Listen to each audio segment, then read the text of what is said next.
અમારે ગામડામાં કાસરી ખાવાનું ખૂબ ચલણ છે અને બેનો અલગ અલગ પ્રકારની કાસરી પણ બનાવતા હોય છે. એમાં ભીંડાની, મરચાંની, તુરિયાની, ગલકાની, દૂધીની કે પછી ટિંડોરા અથવા તો કોઠીંબાની કાચરી બનાવતા હોય છે. ને એમાં સૌથી શ્રેષ્ઠ કાચરી બનતી હોય ને તો એ છે કોઠીંબાની. તો આજે આપણે એકદમ પોચી રૂ જેવી કોઠીંબાની કાસરી બનાવવાના છે. તો એના માટે મેં અહીંયા 15 કિલો કોઠીંબા લીધા છે અને આ રીતે 2 કટકા કરી અને એને એક પ્લાસ્ટિકના ટબની અંદર ભરી દેવાની છે અને ઉપરથી આખું મીઠું નાખવાનું છે. જાડું મીઠું જે આપણે અથાણામાં વાપરીએ છીએ ને એ મીઠાને આ રીતે કોઠીંબાની અંદર નાખી દેવાનું છે. અને જાડું મીઠું છે ને એ એકદમ ખારું વધારે હોય છે. અને પ્લાસ્ટિકની અંદર નાખવાનું કારણ એ કે એમાં કાટ ન લાગે. જો એલ્યુમિનિયમ અને સ્ટીલમાં આપણે નાખીએ ને તો એમાં કાટ લાગે અથવા તો એલ્યુમિનિયમ છે ને એ ઉપસી જાય, ફૂલી જાય. અને પછી એની સાથે આપણે છાશ નાખવાની છે ને એ પણ કેવી ઘાટી અને ખાટી, એકદમ ખાટી ન હોય ને તો છાશને 2-3 દિવસ માટે ડોલમાં ભરી અને બહાર રાખી દેવાની એટલે ખાટી થઈ જાય. તો આ રીતે કોઠીંબા ડૂબે ને એટલી બધી આપણે એની અંદર છાશ નાખવાની છે. અને પછી આ રીતે મીઠું અને છાશને કોઠીંબાની અંદર સરસ રીતે આપણે મિક્સ કરી અને ઓવરનાઇટ એટલે કે 1 રાત માટે મૂકી દેવાના છે. હવે 1 રાત માટે મૂકી અને બીજે દિવસે આપણે પાછા એને આ રીતે ફેરવી દેવાના છે, એટલે કે હલાવી લેવાના, ઉપર નીચે કરી લેવાના કોઠીંબાને. કારણ કે ઉપરની સપાટીમાં રહીને એ કોઠીંબાની ચામડી છે ને એને છાશ ન અડે.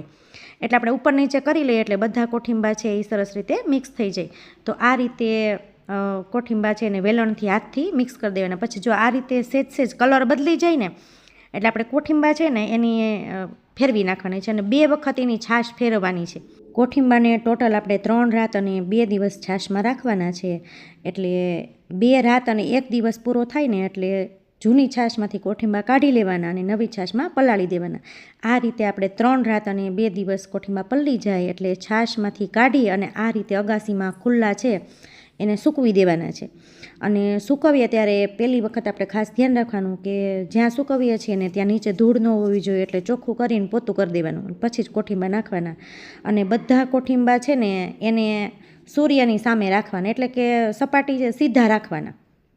આ રીતે આપણે કોઠીંબા છે ને જો આ રીતે સીધા કરી દેવાના. બધા કોઠીંબા છે એને પહેલી વખત આપણે સૂકવીએ ને ત્યારે એને સીધા કરી દેવાના અને પછી જ આપણે એને તડકે રાખવાના. તો આ રીતે આપણે તડકે બધા કોઠીંબાને સીધા કરી દઈશું.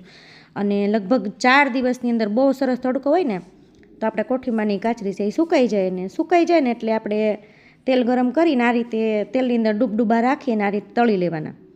તળીએ ત્યારે ગેસની ફ્લેમ ધીમી રાખવાની એટલે કાસરી છે એ બળી ન જાય. અને આ કાસરી અમારા ગુજરાતમાં તો છે ને બહુ જ ફેમસ છે. લગભગ બધાના ઘરે કોઠીંબાની કાસરી બને જ. અને ન બને તો એ વેચાતી લઈને પણ કોઠીંબાની કાસરી વગર ચાલે જ નહીં. બધા સવારે નાસ્તામાં કે પછી સાદું ભોજન આપણે બાજરાના રોટલાવાળું બનાવ્યું હોય ને ત્યારે ઓળાની સાથે આ કોઠીંબાની કાસરી છે અચૂક બધા ખાતા હોય છે. તમે પણ આ રીતે ટ્રાય કરજો, એકદમ મસ્ત મજાની બનશે.